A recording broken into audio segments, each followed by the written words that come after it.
जो पीसीएम है वो आउटपुट देता है डिजिटल सिग्नल की। तो डिजिटल सिग्नल के लिए हम रीजनरेटर यूज करेंगे। अब रिपीटर और रीजनरेटर में काफ़ी डिफरेंस है, कुछ इनके एडवांटेज और डिसएडवांटेज हैं, वो इधर हम शेयर नहीं करेंगे। अब हम इस रीजनरेटर की थोड़ी सी डायग्राम देख लेते हैं कि ये रीजनरेटर कैसे काम करके ये जो डिजिटल सिग्नल इसके पास डिस्टॉर्ट होके आता है ये उसको कैसे सही करके भेजता है। ये हमारे पास आ गया रीजनरेटर रिपीटर।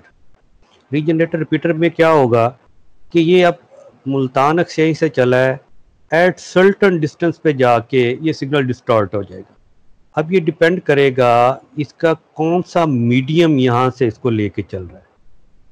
आया फाइबर लेके चल रहा है, कोएक्सियल केबल लेके चल रही है, कौन सा मीडियम इसको लेके चल रहा है, तो उस हिसाब से ये डिसाइड होगा ये कि ये रीजनरेटर कितने डिस्टेंस पे इंस्टॉल होना चाहिए। अब वो जो पिछले पीसीएम में आपने देखा है कि जो उसकी आउटपुट आई थी वो आउटपुट आई थी 0 1 0, बाइनरी फॉर्म में हमारे पास आ गई थी।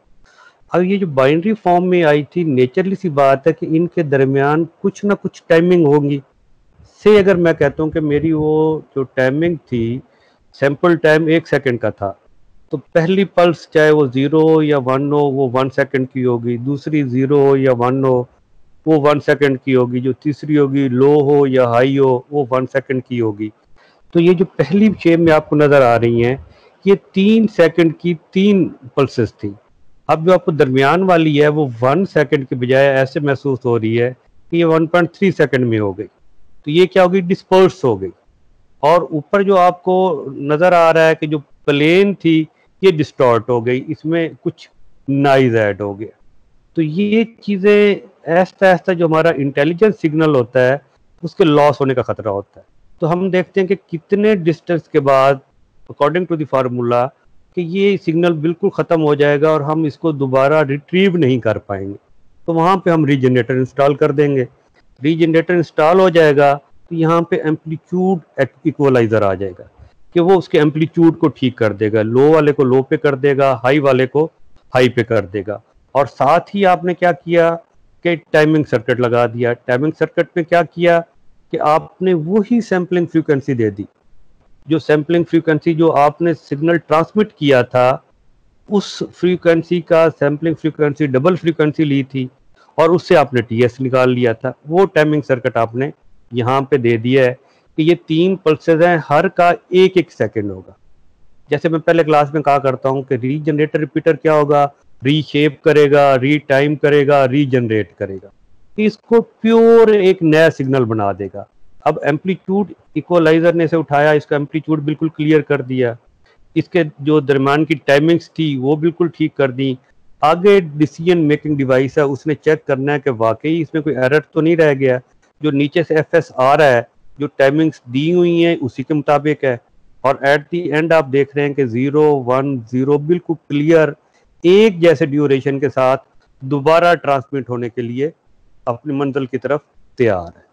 ये हमारे पास वो सिग्नल था जो डिस्टॉर्ट हो चुका था और उसको दोबारा हमने ये रीजनरेटर रिपीटर लगा के नए सिरे से सिग्नल को तैयार कर लिया। अब आगे हमारे पास सर्किट आ गया। इसमें सबसे पहले तो वही आ गया कि रीजनरेशन सर्किट। रीजनरेशन सर्किट ने वही किया कि इसने जो सिग्नल रिसीव किया था वो जो पीसीएम से ओरिजिनल सिग्नल आया था प्लस रास्ते में जो अटेनुएट हुआ, जो नॉइज मिली, वो इसको चैनल की वजह से पीसीएम का सिग्नल प्लस नॉइज जो है वो इसमें ऐड हुई। इसने वही पल्स जनरेटर लगाया और हमें प्योर पीसीएम सिग्नल दे दिया, जैसे कि आपने प्रीवियस स्लाइड में देखा है कि 0 और 1 की फॉर्म में आ गया। अब इसके बाद हमारे पास सीरियल टू पैरेलल कन्वर्टर लगा हुआ है। अब सीरियल टू पैरेलल कन्वर्टर क्या काम कर रहा है, ये डी मक्स का काम कर रहा है। जैसे स्टार्ट एंड में आपने देखा था मल्टीप्लेक्सिंग और आखिर में डी मल्टीप्लेक्सिंग। मल्टीप्लेक्सिंग में क्या होता है कि हमने ये डिस्कस किया था सेवरल मैनी टू वन, कि काफ़ी 40 या 50 आदमी एक्सचेंज में कन्वर्सेशन कर रहे हैं और वो उसके बाद जब ट्रांसमिट होती है एक्सचेंज पे तो वो एक सिंगल फाइबर पे होती है। जैसे अभी हमने PCM 30 पढ़ा कि 30 सब्सक्राइबर बात करेंगे और वो एक लाइन के ऊपर ट्रांसमिट हो जाएंगे। जब वो एक ट्रांसमिट होके यहाँ पे आ गया तो अब वो 30 हैं, उन 30 को डी मक्स जो है वो अलग-अलग कर देगा। अब ये 30 के 30 जो है वो डिजिटल है, क्योंकि हमने क्या किया है पीसीएम में एनालॉग टू डिजिटल में कन्वर्ट किया है, वापसी में मिलेगा भी डिजिटल। अब हमने डी टू ए कन्वर्टर लगा दिया है। क्यों ए कन्वर्टर लगा दिया है? कि मेरी आवाज जो स्टार्ट में थी वो एनालॉग सिग्नल थी जिसको हमने सैंपल किया था। अब यहाँ पे मुझे वही पैम सिग्नल चाहिए जो एनालॉग है, वो एनालॉग सिग्नल मिल गया। एनालॉग सिग्नल से हमने लो पास फिल्टर लगा दिया कि हाई फ्रीक्वेंसी कंपोनेंट ना हो, और वही आबिद की वॉइस जो स्टार्ट हुई थी मुल्तान से वो खानेवाल पहुंच गई मैसेज सिग्नल की फॉर्म में।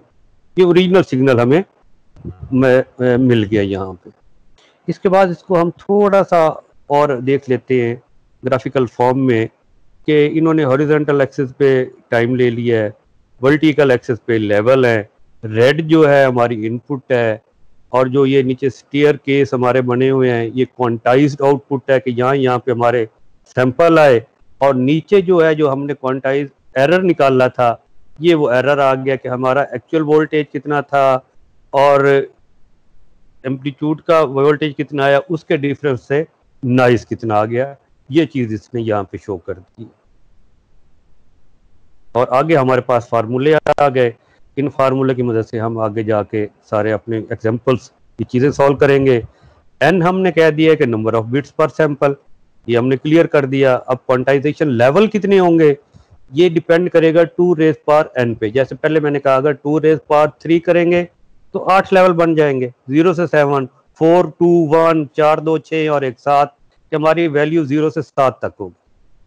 और स्टेप साइज क्वांटाइजेशन लेवल तो वो है जो हम वर्टिकली ले रहे हैं, ये क्वांटाइजेशन लेवल हो गया। स्टेप साइज क्या हो गया हमारे पास, हमारे पास डेल्टा हो गया जो हॉरिजॉन्टल एक्सिस के ऊपर है।